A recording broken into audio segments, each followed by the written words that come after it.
ಆರ್ಎಸ್ಎಸ್ಗೆ ಪರೋಕ್ಷವಾಗಿ ಅಂಕುಶ ಹಾಕ ಹೊರಟಿದ್ದಂತ ರಾಜ್ಯ ಸರ್ಕಾರಕ್ಕೆ ಹೈಕೋರ್ಟ್ನಲ್ಲಿ ಭಾರಿ ಹಿನ್ನಡೆಯಾಗಿದೆ. ಹೀಗಿರುವಾಗ ಆರ್ಎಸ್ಎಸ್ ಪಥಸಂಚಲನದಲ್ಲಿ ಭಾಗಿಯಾಗಿದ್ದ ಜಿಲ್ಲೆಯ ಔರಾದ್ ತಾಲೂಕಿನ 4 ಶಿಕ್ಷಕರಿಗೆ ನೋಟಿಸ್ ಅನ್ನ ನೀಡಲಾಗಿದೆ.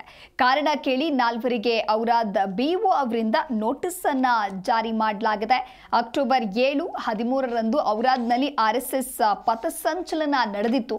ಇನ್ನು ಶಿಕ್ಷಕರಾದಂಥ ಮಹದೇವ್, ಶಾಲಿವಾನ್, ಪ್ರಕಾಶ್ ಮತ್ತು ಸತೀಶ್ ಈ 4 ಶಿಕ್ಷಕರು ಕೂಡ ಆ ಪಥಸಂಚಲನದಲ್ಲಿ ಭಾಗಿಯಾಗಿರ್ತಾರೆ.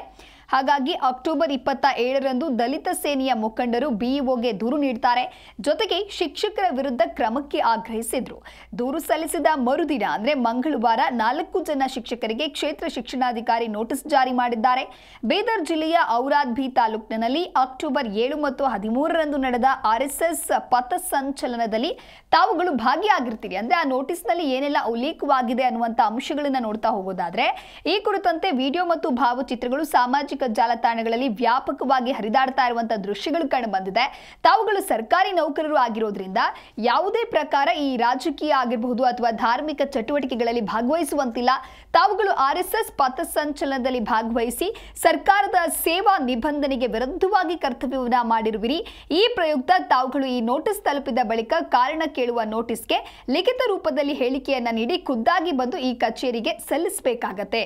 ಇಲ್ವಾದಲ್ಲಿ ನಾವು ಏಕಪಕ್ಷೀಯವಾಗಿ ಕರ್ನಾಟಕ ನಾಗರಿಕ ಸೇವಾ ಅಂದ್ರೆ ವರ್ಗೀಕರಣ, ನಿಯಂತ್ರಣ ಮತ್ತು ಮೇಲ್ಮನವಿ ನಿಯಮಗಳ ಪ್ರಕಾರ ಅಂದ್ರೆ 1957ರ ಅನ್ವಯ ಮುಂದಿನ ಕ್ರಮವನ್ನ ತೆಗೆದುಕೊಳ್ತೇವೆ ಅಂತ ಹೇಳಿ ನೋಟಿಸ್ನಲ್ಲಿ ಉಲ್ಲೇಖವನ್ನ ಮಾಡಲಾಗಿದೆ. ಒಂದು ಕಡೆ ಆರ್ಎಸ್ಎಸ್ ಪಥಸಂಚಲನದ ದೃಶ್ಯಾವಳಿಗಳನ್ನ ಗಮನಿಸ್ತಾ ಇರಬಹುದು, ಇನ್ನೊಂದು ಕಡೆ ನೋಡ್ತಾ ಇರಬಹುದು ಅಂದ್ರೆ ನೋಟಿಸ್ ಅನ್ನ ಏನು ಈ 4 ಶಿಕ್ಷಕರಿಗೆ ಜಾರಿ ಮಾಡಿದ್ದಾರೆ ಆ ನೋಟಿಸ್ನ ಪ್ರತಿಯಲ್ಲಿ ಯಾವೆಲ್ಲ ಅಂಶಗಳು ಉಲ್ಲೇಖವಾಗಿದೆ ಅಂತ ಹೇಳಿ. ಇನ್ನೊಂದು ಕಡೆ ಸರ್ಕಾರ ಕಟ್ಟುನಿಟ್ಟಿನ ಆದೇಶವನ್ನ ಕೂಡ ಹೊರಡಿಸಿತ್ತು. ಅಂದ್ರೆ ಯಾವುದೇ ರೀತಿಯಾದಂತಹ ಸರ್ಕಾರಿ ಜಾಗಗಳಲ್ಲಿ ಖಾಸಗಿ ಸಂಘಟನೆಯ ಚಟುವಟಿಕೆಗಳಿಗೆ ನಿರ್ಬಂಧವನ್ನ ಹೇರಿ ಈ ಬೆನ್ನಲ್ಲೇ ಇದೀಗ ಶಿಕ್ಷಕರಿಗೆ ನೋಟಿಸ್ ಅನ್ನ ನೀಡಲಾಗಿದೆ.